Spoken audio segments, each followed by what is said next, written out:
We are very excited tonight to talk about advanced learning and how the district is going to shift in its approach to advanced learning. When I entered the district, this is my third year as superintendent, and for those of you who have not met face-to-face, I'm Meryl Brownlow. And when I entered the district 3 years ago, the program was in place, but I heard a lot from parents in my transition about the transparency of our programming and how we might work to meet the needs of all of our learners in a way where we could cast a bit of a wider net with our programming. So with that, the team went to work kind of examining what we were currently doing and where we wanted to go. And tonight we're going to present the culmination of our conversations over the last few years and hopefully get some parent input and feedback as we move forward for what we're proposing for the future. So tonight's objectives are to provide an overview of our current advanced learning programming with respect to what we've been offering, to share the philosophy regarding advanced learners, and then to share the State Board of Education's context for serving advanced learners, and then lastly, to show you our proposed program shifts. So we're excited about this tonight. And I'd like to just introduce my team very briefly, who have been working on this initiative with me and who are here this evening. So I know I saw Mrs. Greenwald is here, Gail Greenwald, and she has been servicing many of our advanced learners at the elementary level in the English language arts area. Tara Fitzgibbons, our school psychologist, is here, and she's our data guru, and we've been looking at the data and the data trends over the last several years in our students' performance. And then I saw that Diane Muller, you heard me speaking with her earlier. She's our math specialist currently and works with our advanced elementary math learners. We have our principals, Mrs. Duffy from Chippewa and Dr. Kirk are here. I saw them jump on. And of course, they oversee the programs. And at Independence, most of our advanced learners are being served through classroom instruction, through the honors classes or advanced classes over at Independence. So you'll hear more about that. And so here we go. I'm excited they're all here, and we're going to be sharing with you the work that we've done. We've also been working with Kim Sopkin, our reading specialist, in this process, so I don't want to leave her off the list, as well as our classroom teachers who have all seen this proposed work and are excited for what the future holds for us. So here we go. Okay, so this first slide, I'm going to talk a little bit about how we're looking at advanced learning through the lens of talent development. And when we are doing that, we are not thinking strictly about students who might be gifted. We hear the word gifted a lot in the context of an advanced learning program. Yes, we will serve our gifted learners, but we're trying to cast a wider net beyond students who might be technically identified as gifted. And so we're going to be looking at student achievement through both an ability perspective, which is where the gifted piece is generated, but also from an achievement perspective. How are our students achieving in the classroom on a daily basis? And so both what is not taught, what is innate for students, as well as what is taught, are important measures to look at in combination with one another in terms of making sure we're meeting student needs. So we're looking at these multiple measures to determine whether students are demonstrating readiness for something more than what we have to offer. So the first measure is the ability measure, and that's a measure of thinking and reasoning. And it's what is not taught. It's what's inherent within the student. And the ability assessment that we've shifted to in this last year is called the COGAT. It's a measure of cognitive abilities. It's a group cognitive screener. It measures on a typical IQ scale that you might be familiar with, where there's an average range of 85 to 115, with 100 being the average. And so this is our ability screener that we've put into place. We shifted to this one from the OLSAT, which is what the district used to utilize, because this one has been research-based in terms of being accessible to second language learners. So that it provides us with more reliable data for students who might be second language learners and gives us more opportunity to measure their aptitude and ability with respect to readiness for more advanced learning versus other cognitive screening measures that may have been used in the past. So, we're excited about the shift to this assessment because we feel the COGAT is going to give us a more comprehensive look at all students.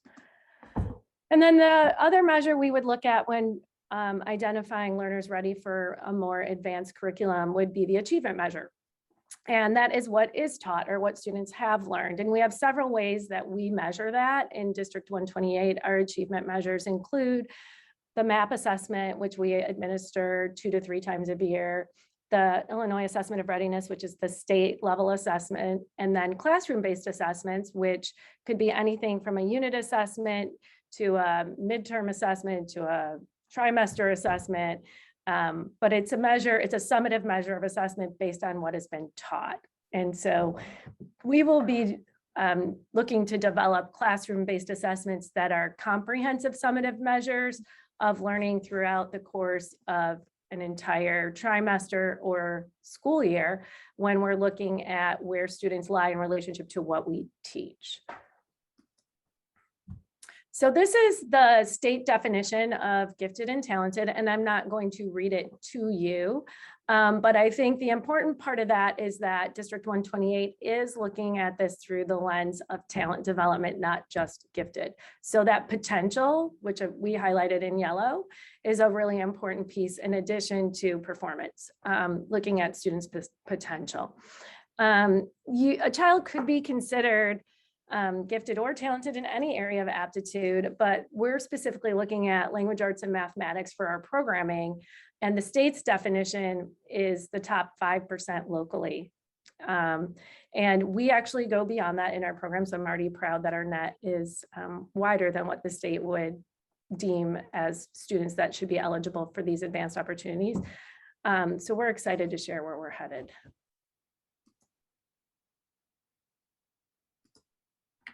Okay, so aptitude is measured by a combination of ability and achievement. So that's really the lens we're looking through is what is a student's aptitude and readiness for that challenge.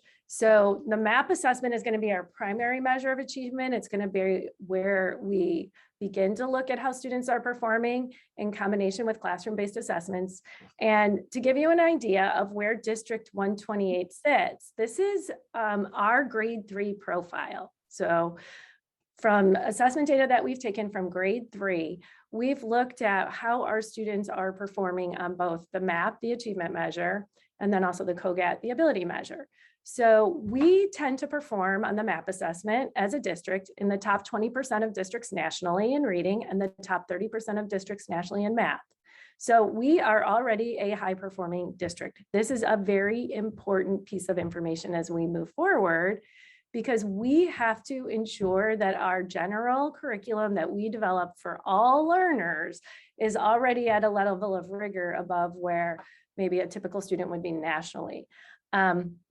And currently, the percentage above local, so the percentage of our students that perform one local standard deviation above average is about 7.5% in reading and about 7.5% in math. So because our average is already higher, students that are performing a standard deviation, like one full level above that, are about 7.5% of our students. So not a huge percentage because again, we're already high performing. So those are the students that we're concerned about making sure that we are meeting their needs with our core curriculum. And then with respect to ability, as I mentioned earlier on the COGAT, the average ability score ranges an 85 to a 115, with 100 being typical. And if you're looking at the definition of gifted, if you were to administer an individual IQ assessment, the definition of gifted would be a score of greater than 130. So on a group screener, we consider that 130 potentially a gifted child, 130 and above.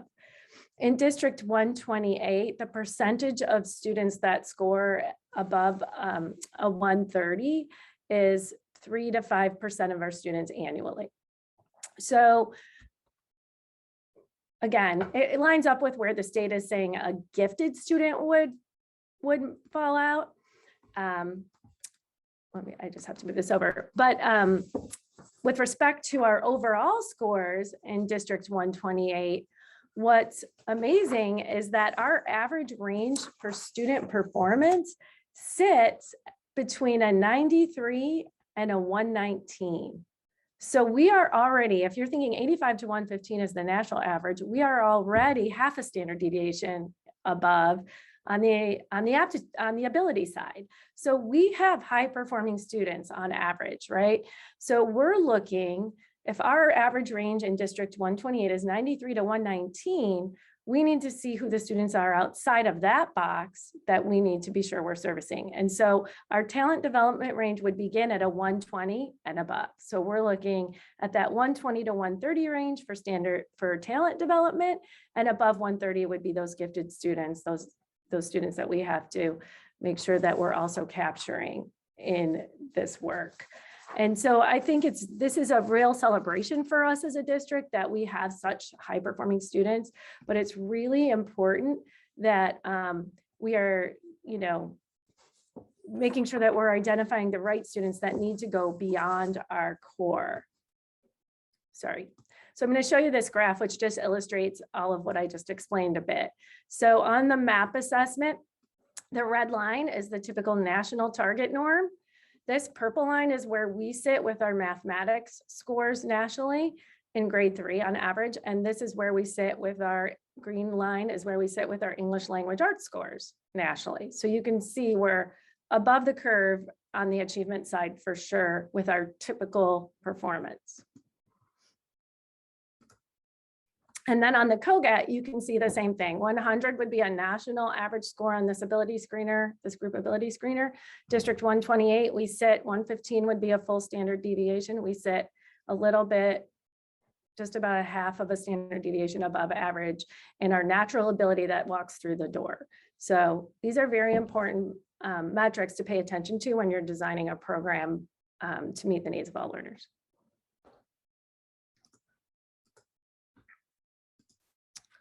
Okay, so where are we going from here?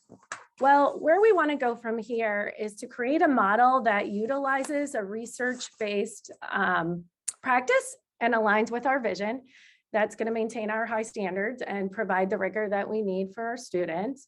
And we also want it to recognize and grow the talent of our young learners and also meet the needs of a very diverse population. So this is a really important emphasis. These are the things we're trying to capture when we're looking programmatically.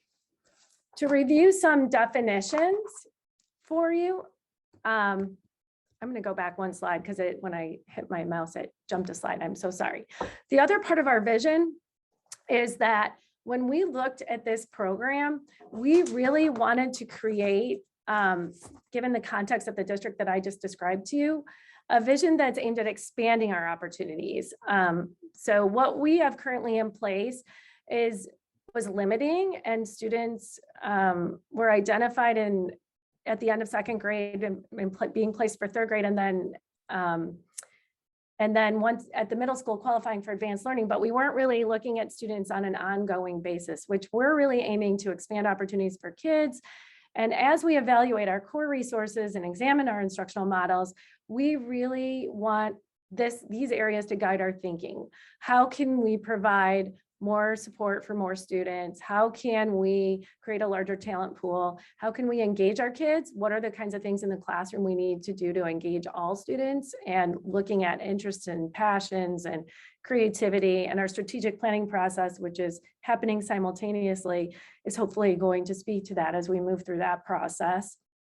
And we're going to be evaluating the alignment of this program to the strategic planning outcomes as we move through this. But we're also looking to maximize that meaningful instruction.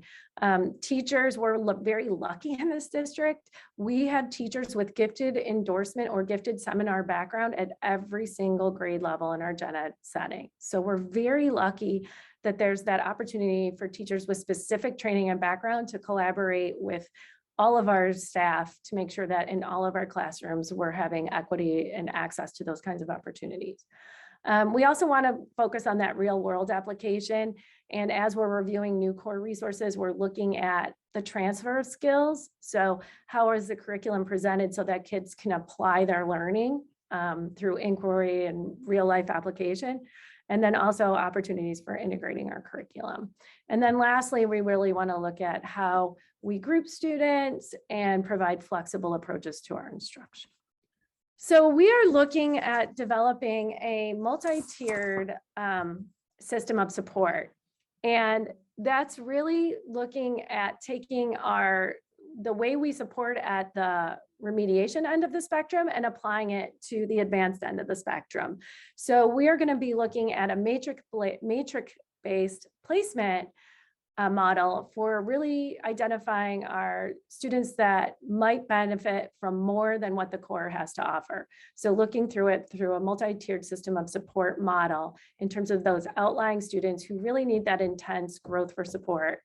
And then that second tier level where we might differentiate within the general curriculum to provide a little bit more than what the tier 1 core provides, which would be for about 80% of our students who would benefit from that just tier 1 core instruction. And I'll go back to what I said before in that we already know our tier 1 has to be above what a typical system would look like nationally, even in our region because of the students that we're servicing.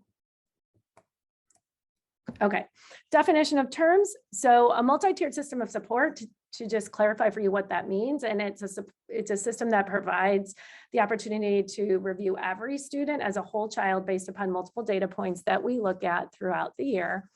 And then some of the other things we're going to be discussing are things relative to early entrance for kindergarten and first graders. And that's a student whose birth date is earlier than the designated cutoff for the state and might be ready to enter school early. But candidates for early entrance are not taken lightly. So we're utilizing a process that's grounded in research with a tool called the Iowa Acceleration Framework. And that framework really looks at a combination of factors to determine a student's readiness for something like grade acceleration or early entrance. It's the same research framework we would use if we were considering a student for skipping a grade or content acceleration in mathematics. We would use the same framework for those purposes as well.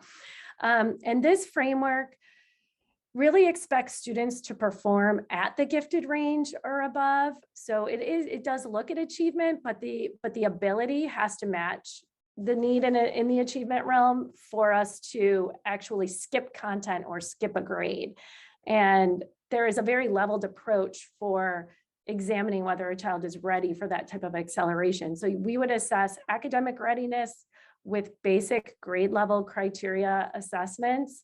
And the student would have to perform commensurate with the grade that they were seeking to enter, but they would have to be meeting the end of the year benchmarks of that grade level. And the reason is, and in the framework, is because if you're identifying young children at 5 and 6 years old to skip a whole year of instruction, later on you could be sending them up for some major developmental gaps if they're not already performing beyond the peer group that they're joining. So there's a whole body of research around that for the early entrance criteria. And then in addition to obviously academic readiness, we would want to be looking at whether students were socially and emotionally and developmentally ready to make that leap and be with older peers. So there are interviews and rating scales and observations involved in assessing social and emotional readiness. And then should the student demonstrate academic readiness and social emotional learning readiness, then we would go to the second layer of assessment, which is an individual battery of testing with our school psychologist, where we would be measuring ability, aptitude, and achievement on a standard rating scale on standard measures of assessment. And those tests would have to yield scores in the superior range, in that gifted range. So that process is very grounded in research. It works well. The same process applies to content and grade acceleration as well. The social emotional pieces look slightly different for older students. And there would have to be a demonstrated need that our students' needs could not be met through that core curriculum and our typical advanced learning opportunities. So acceleration is really for students that are pretty far outside of the box with respect to opportunities and have a different set of needs. So what did we consider when we were developing our proposed model that we're going to share with you this evening? We considered where our students perform typically, and we also know that our curriculum resources need to be able to provide an appropriate reach beyond grade level expectations. So we're currently undergoing some curricular reviews. The middle school is piloting a new English language arts, a new mathematics, and a new science curriculum this year. And elementary is in a review of mathematics at K through 5, and they will undertake English language arts next year, and they took on science last year. We know in those reviews that we need to be able to have opportunities to stretch beyond grade level. We also do have representation at every grade level of teachers, as I mentioned earlier, with gifted endorsement or gifted seminar background. Currently, one of the things we considered was that we only have formal placement opportunities at grade 3 and grade 6 currently. We also examined the legal compliance requirements for early entrance and acceleration. And here are some of the considerations going forward. We wanted to improve transparency of our processes and protocols, sustain a model that focused on talent development. We want to look at the developmental nature of student needs. We examined our entry points and placement considerations and developmentally appropriate placement on a continuum. So these things were really, really important to us as we began to plan forward about what this program might look like in District 128. And we came up with these proposed shifts. So we would like to shift our formal identification to be more developmentally appropriate. We've already actually done that, and the pandemic forced this, and we found that we were actually getting more reliable data. So the district used to identify students at the end of 2nd grade, and at the end of 2nd grade, the cognitive assessment was read to students rather than students taking it independently. We've shifted that cognitive assessment to the beginning of 3rd grade when students take it independently, and cognitive abilities in general are more solidified as students approach 9 to 11 years of age. So testing them when they're only 7 can give you a skewed and not valid and reliable data for where you're headed once they get to 3rd grade. I did a study several years back and took 10 years worth of data where in a district where they were administering it in 2nd grade and 3rd grade, and I compared the data, and there was actually a 15% swing in students that were identified in 2nd that really weren't ready and didn't sustain the aptitude, ability, and achievement in 3rd grade. And then there were a bunch of new students identified that weren't identified in 2nd grade. So that developmental shift of administering an assessment where it's read to a student versus a student taking it independently in terms of their cognitive readiness can create quite a discrepancy in who's identified. So we didn't want to administer any kind of formal identification assessments too early to be sure we were capturing all the right students who really are ready for that leap. And there are lots of opportunities at K through 2 to meet student needs who are outliers, which I talked about in the last slide when I talked about early entrance. So that's one shift we've actually already made. We are looking to create a matrix that includes cognitive achievement and classroom-based performance. And that's a really important piece of talent development. It's not just looking at standardized assessments, but classroom-based assessments that are reflective of what students are being taught in our classrooms. So we really are examining developmental points of entry in terms of where they might make the most sense. So our proposed shifts are going to be looking at continuing to service English language arts advanced learners in grade 3 formally, proposing a more formalized placement for mathematics in grade 5, and we'll talk about what grade 4 would look like when we get to those slides. And then in grade 6, we'd like to administer that cognitive assessment a second time. So we would administer it in fall of grade 3, and then in the spring of grade 5, because I've talked about this cognitive schema being solidified 9 to 11 years of age. We don't want to use a cognitive score from grade 3 to decide whether a student has that readiness to be considered for advanced coursework at the middle school level. So we need to get a more current cognitive read because of what could have happened from 9 to 11. So we would re-administer that cognitive assessment at the end of grade 5. And then we also want to propose that we are able to review all student data annually and create some summer bridge opportunities for off-cycle placement of students. So it's not this once and done program where we start looking at data in 3rd grade and we don't look at it again until 6th grade. We want to be able to look at student data every year to make sure we're meeting all students' needs. So again, I can't reiterate enough that it's very important that our core resources, as they are adopted, contain differentiated experiences to meet the needs of high ability learners in addition to our struggling learners. So we have to consider both. Okay, so what I'm going to share now is a sample placement matrix of what this looks like when you're looking at students year to year. The weighting of this matrix is based on what is taught in class. So if you look at this 3rd row called curriculum-based measure times 2, that means we're going to weight the curriculum-based assessment that we will develop and utilize as part of our screening process at twice the weight of the MAP or the COGAT, because we have the most control over what we teach in the classroom, right? So we want to use the measure that's measuring that and weight that more heavily than we would rate just a standardized assessment.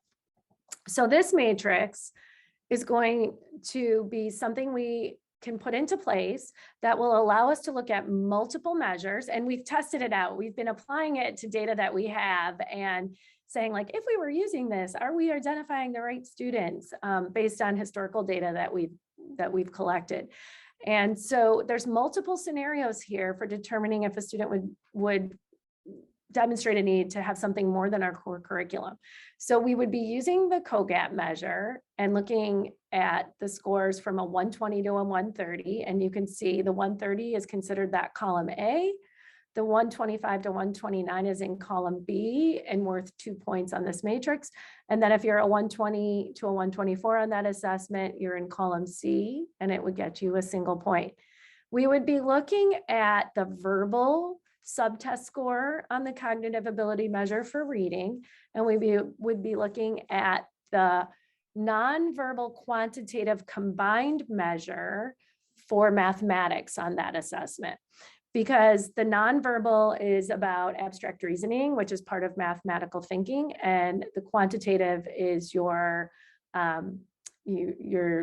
rote knowledge of operations, right? Being able to solve just a math problem based on operations.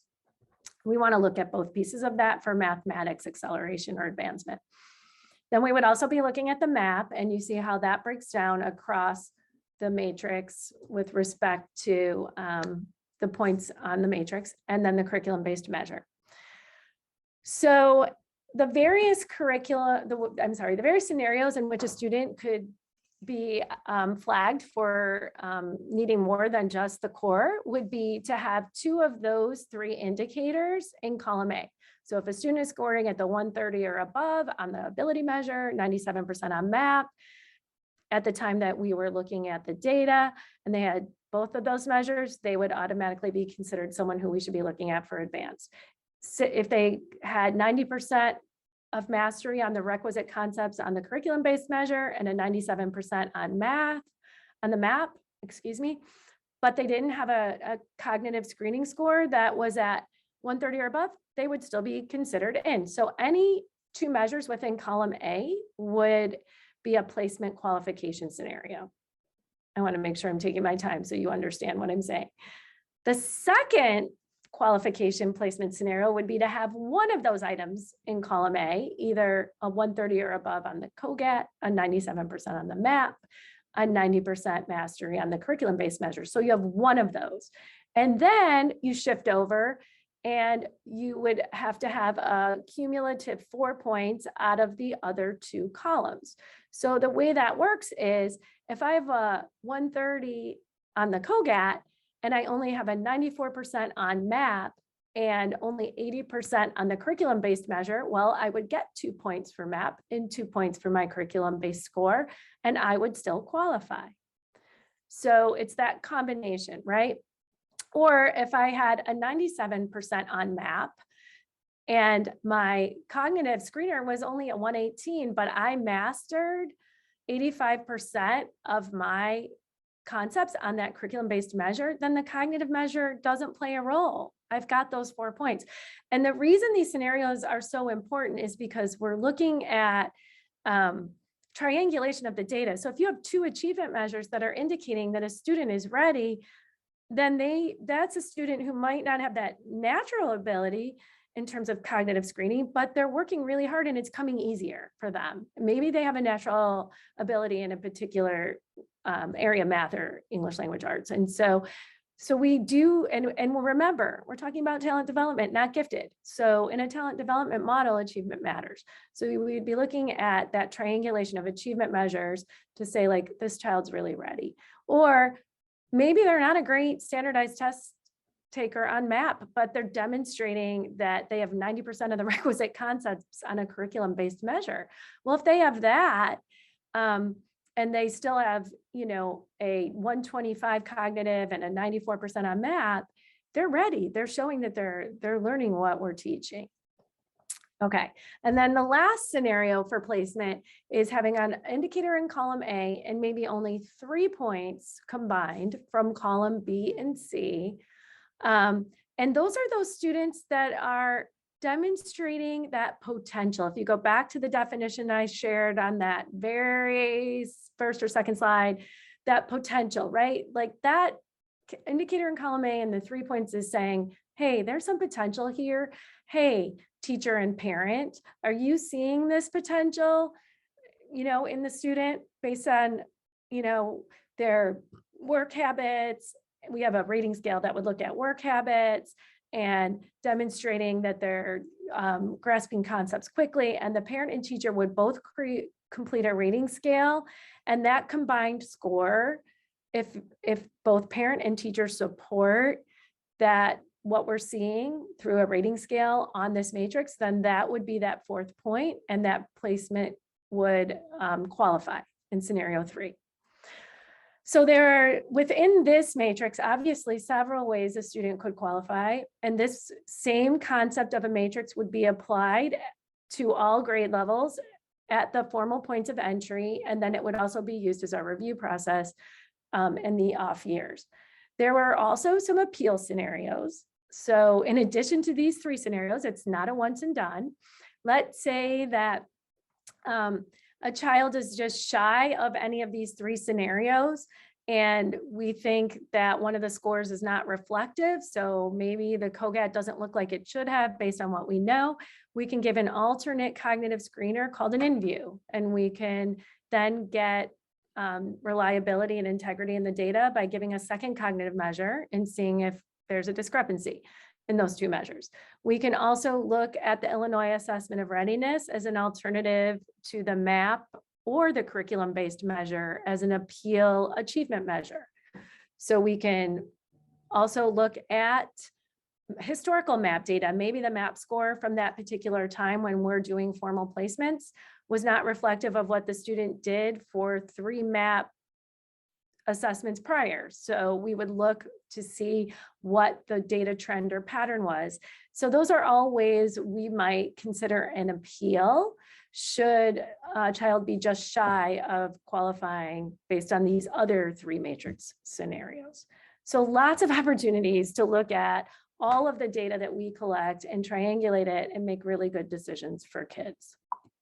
That's a lot, and I realize that you're taking a lot of information in, which is why I'm recording this, so you can go back and rewatch it when something I said is still cloudy in your mind.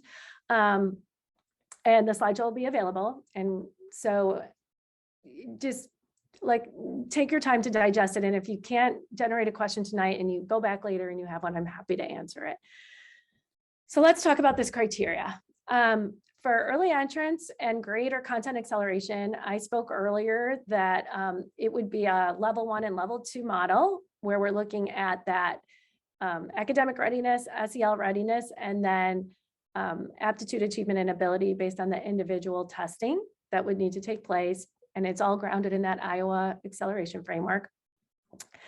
And for early entrance to kindergarten and first grade, those processes are actually already posted on our website, on our advanced learning page, and they have been for a while. And the requests for consideration have to happen by May 1st, prior to the year that you're looking for that entrance. For advanced learning programs, our recommendations for formal points of entry as we move forward are going to be grade 3 for English language arts, grade 5 for mathematics, and then a re-examination for a formal point of entry at grade 6 for both English language arts and math. So 3 formal points of entry, 1 for ELA at the elementary, 1 for math at elementary, and then again for middle school for all kids, relooking at all kids. We will also have an annual review process for all students in grades 4 through 8. And then the assessment matrix would be utilized to determine whether or not a student demonstrated the need. So what does that look like compared to what we do now? So this is middle school math slide. On the left is what we currently do. And we currently have honors placements where we go deeper with content. We do some accelerated pacing. In grade 7, there's some introduction of grade level above standards. In grade 8, there's a compacted curriculum that compacts algebra concepts along with the grade 8 math standards. That's our current model. The proposed shift is continuing to offer advanced course placement based on the matrix. So we say whole class acceleration or small group because the qualifications will not be any longer just to fill an honors class, right? We will be using the matrix and intentionally qualifying students.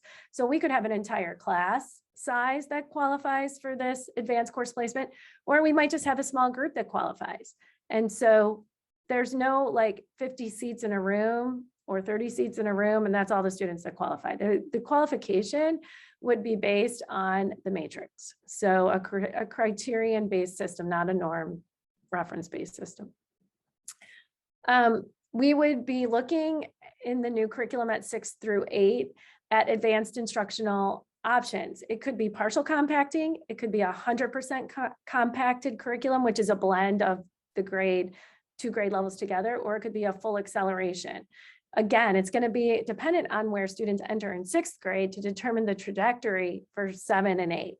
So we might also have a small outlier group that enters that might even require additional acceleration beyond a full year of acceleration. There's been times where in this district, I know in talking with the teams at Independence that there'd been a student or 2 in a group that was ready for even a higher level of acceleration than what the advanced class offered. So this gives us the opportunity to really look intentionally at where the students' needs are. But minimally, we would partially compact in 6th grade, do 6th and above grade level standards in 7th. And once they hit 7th and 8th, we would continue to look at whether we would do a 100% compacted or even jump to the next grade level, depending on how quickly the students are absorbing the concepts in that cohort. So mathematics is very scope and sequence oriented. So you really have to be sure they're mastering the prerequisites before you jump ahead. So a note is that the transition to the grade 6 program will include a review of all students. So whether or not they were in the program in 5th grade, we would relook at kids, all 5th graders, whether or not you were getting advanced math to determine your readiness for getting more, advanced opportunities in 6th grade. It's not necessarily just limited to the kids identified at grade 5, because developmentally kids aptitudes and achievement can accelerate at different points in their schooling. And so if that were to happen, you weren't in grade 5 and suddenly in grade 6, your light bulb went off and you're ready for more, then we would work with a bridge situation to be able to bridge for kids to be able to access that next grade level coursework. And I have on there the outliers that we look at through that multi-tiered system of support could be identified for double content, should we have any of those students. Those are pretty rare, but there are those cases. Okay, in English language arts, you see I'm going backward here. 6 through 8, we currently have an honors placement, and we differentiate within the core resources with text complexity, giving kids more advanced text. The English language arts standards are interesting because after 6th grade, they don't add a lot of new standards. They go deeper with standards and get more complex with standards. And the way that you differentiate and give kids challenge is by giving them more complex text to work with in terms of their instruction. So the proposed structure would be to continue to have an advanced course placement, continue to use text complexity, but also, and I saw Mrs. Peters was here tonight, and I know we've experimented with this with 8th grade for sure, is looking at what are those next grade level standards where appropriate, especially like in language usage, so vocabulary and content mechanics, and bringing some of those standards into that advanced course from the grade above, and then also using above grade level text for kids, as long as the theme is appropriate and the content is appropriate developmentally for students. So again, we would be reviewing all kids at the end of 5th grade for 6th grade placement, and then outliers could again be considered if there's something more that they need. Standards, as I said, don't differ greatly, so we can really differentiate at an individual level through what text kids are interacting with. Moving down to grade 5, I'm going to go back to mathematics now. The current structure of support in grade 5 is an advanced group that we identify for a full year, and they usually get 60 minutes per week. They've been getting 60 minutes per week of instruction, pull out small group instruction. What we're proposing to do is to shift some of the way we handle the program at the grades below, and to create an advanced group at 5th grade that's identified for daily replacement math instruction. And the reason we want to shift it to grade 5 in this way is because the grade 4 standards are critical to math success for all the rest of your grade levels. Because fractions and place value have to be solidified in 4th grade as a prerequisite to tackling pre-algebraic concepts as you start to move into 5, 6, 7. So if we are just like dabbling in advancement lower, and then not really invest in not really making sure that kids are solidified and pulling these kids out and saying, you're ready for more, you're ready for more. And then in 5th grade, only giving them a little bit, we're missing an opportunity. If we can really sync our advanced learning supports in mathematics into 5th grade at elementary, that's developmentally where the rubber's going to meet the road on math, scope and sequence, and foundational skills and readiness for more. So in talking with the teachers at Independence and the high school math teacher at Shepherd, the department chair, when we were looking backward, 5th grade is the year. That is the year to really start thinking about full replacement for advancement. So that's our proposal for 5th grade. So what does that do to the rest of this? Well, in 4th grade, currently, kids are identified in 3rd. When they move to 4th, they get 60 minutes per week of math enrichment advancement. What we're proposing in 4th grade is a little bit more. So even though we're shifting resources for daily instruction to 5th, we actually want to make 4 a little more accessible. So what we're doing with 4th grade is we're suggesting that we pre-test units in 4th grade. So for every unit the 4th grade teachers would teach, they would pre-test. Based on that pre-test, students who have mastered the content for that unit before instruction has happened would move into an advanced group for advanced content instruction. And that content instruction would happen for 120 minutes a week with a combined direct instruction from a pullout small group, and then work that they'd be doing with that same group that was identified. And this is really important because some kids have an aptitude for geometry. We talked about that abstract reasoning part of mathematics, but then those students struggle with more operational concepts sometimes in mathematics when you're talking about algebraic concepts or operational concepts. So This would allow students to be pulled out when they've mastered the content, not sit through instruction they don't necessarily need, that direct instruction portion, and be able to get some enrichment in concepts that they've already mastered. And so some students may be out for one unit, some students may be out for every unit, and then there will be students that'll be out somewhere in between. So it would be a unit by unit opportunity. And kids come in and out of our classrooms for different things all the time. I don't want this program to become some scarlet letter. What we're trying to do is give kids what they need. And again, our core is already going to be above where a typical student might be.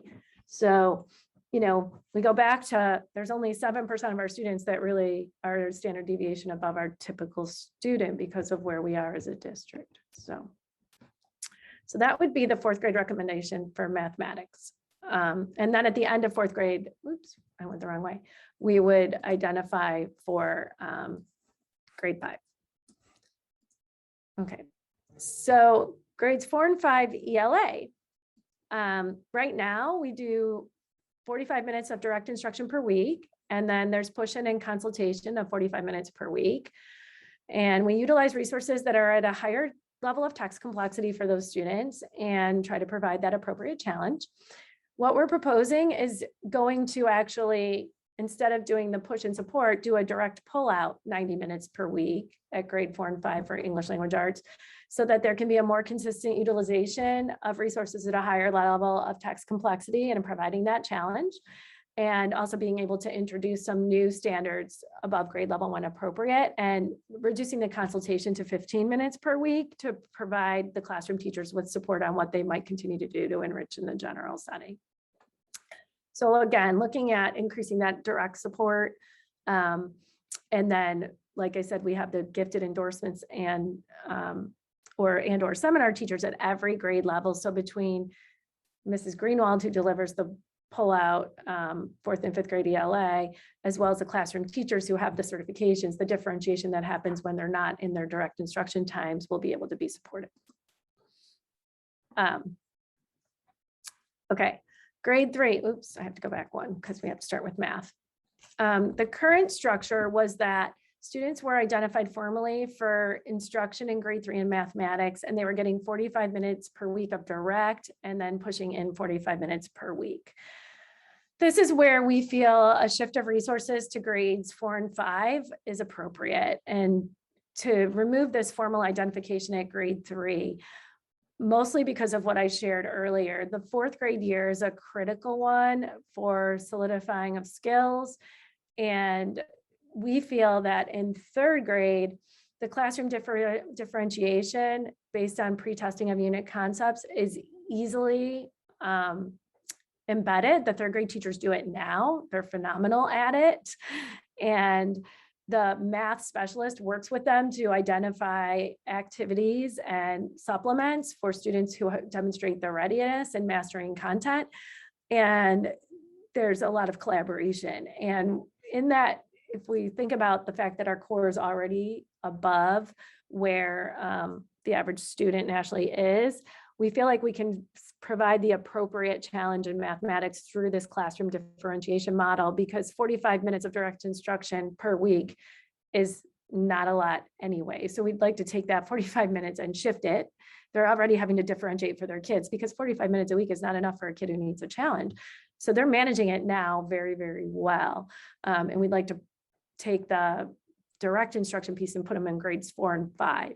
And we feel that we will be able to very much meet the needs of our students. You have to remember, we also have the content acceleration strand. Should we have a real outlier child who needs something more than this, we do have that opportunity to assess them for content acceleration if that's appropriate. Okay, English language arts for grade 3. We were identifying at the end of grade 2 and doing 45 minutes of direct instruction a week, utilizing the resources. And we've since, I put it in blue because we've shifted the identification to the beginning of grade 3 in the fall because of that cognitive screener that we talked about. And we would like to move from 45 minutes to 90 minutes per week, with the services beginning in the middle of the first trimester after we get the cognitive screener administered. And we would be able to continue to use resources at a higher level of text complexity And again, introducing new standards where appropriate, but expanding those services a bit in grade 3. We know that because English language arts, it doesn't have that foundational scope and sequence that mathematics has for advancement, that identifying for English language arts, kids are reading at higher levels earlier than other kids, and that differentiation isn't always as easily mastered right within the classroom setting. When you have a kid reading, third grade is a huge developmental continuum. You could have a kid reading below grade levels and kids reading well above grade levels. We want to make sure on both ends that we're putting the supports in that diamond to get at those needs. So that's why we would like to leave the reading in grade 3 direct instruction. And at K through 2, I always put a note here. We have the grade acceleration if appropriate, early entrance if appropriate, content acceleration if appropriate. And so at K through 2, where we're really in this developmental period for children, we do not want to formally identify students for any kind of direct instruction. We want our classroom teachers to provide that appropriate differentiation and application of concepts using complex tasks and projects that the kids are engaged in, where when you do project-based learning and inquiry-based learning, you can see those kids who are ready for advancement being nurtured and pushed to go further. And we have our librarian and our tech teacher who are able to support those ideas and how to pull kids to go further with their projects. When they did the turkey traps in 2nd grade, it was an awesome example. I happened to be visiting classes quite a bit when they were working on designing a turkey trap, and you could see the kids who had maybe that aptitude and advanced ideas and what they were able to do with that project. So there's a lot of opportunity in K through 2 with the way we instruct to meet the needs of, it's not to say kids don't have needs, it's just they're very easily met in the developmental classroom at the K through 2 level without specific formal identification before that cognitive schema is really fully solidified. We have teachers with reading and/or gifted endorsements and gifted seminar at these grade levels, and they're really great at developing enrichment activities. And we would have our teachers who are providing direct instructions at 3, 4, and 5, consulting and collaborating to make sure we were continuing to have those opportunities within the classroom setting. So that is a lot that I went through in terms of where we're headed and what our proposals are. And the timeline I'm going to go through with you, and then I'm going to stop the recording from there and answer some questions because I'm sure there are some to be answered. But let me just go through this so you know where we are. So early entrance and acceleration protocols, those have been developed and they've been posted, and we took care of that last school year, and they were posted in the summer of 2021. We're at the fall winter of 21-22, so we're at the stakeholder feedback point, and this is your parent information session. And then we have been working with the staff to study the feasibility, resources, staffing needs to make sure that we can support what we're proposing here. We are going to be working in the winter, which is now, through June to finalize the assessments that we'd like to utilize for the curriculum-based pieces. And as we adopt new curricular resources, those curriculum-based measures may shift, but we will always identify standards-based measures that can be used summatively. And right now, the ones that we're tentatively looking at come from a resource called Achieve the Core for English language arts. And for mathematics, we will be using open-ended math tasks, similar to what they might see in a state assessment. The transfer skills is what we're looking for. And then we will be finalizing our matrix and the criteria for identification. This spring, we hope to present final recommendations to the Board of Education with the instructional model and the implementation timeline. So then if all goes well and we stay on track, then next fall, we would continue to do the identification for ELA in grade 3. We would begin the implementation of the grade 4 unit by unit advanced learning services for math. The grade 4 ELA students, so current 3rd graders, would continue, they'd be grandfathered from this year's services. And we'd be able to relook at new 4th graders again after fall benchmarking. And then in grade 5 next fall, the math and ELA students would have already been in programming from our current program. They would continue. Everyone who's currently receiving services would be grandfathered. And we would again have the opportunity to look at any students through our new matrix lens that aren't part of that. And then grade 6 would still be under the current program. Then in the spring of next school year, we would begin to do that formal identification for the grade 5 math replacement in the fall of 2023. So in the spring of 2023, we'd look at grade 4 for grade 5 math replacement. And that would be the first spring that we would administer the COGAT to grade 5. So we're not going to do it this year because we need to get our program approved in place. We want to take the implementation and a roll up. So doesn't mean we won't look at students. It just means, we want to make sure that we're rolling this in a thoughtful and sequential way, and making sure we're evaluating how it's going as we go. And then we would review all grade 5 students next spring, a year from now, for grade 6 placement in ELA and math. And then by the fall of 2023, so a year and a half from now, we will be fully implemented at that point, and it would continue to roll up.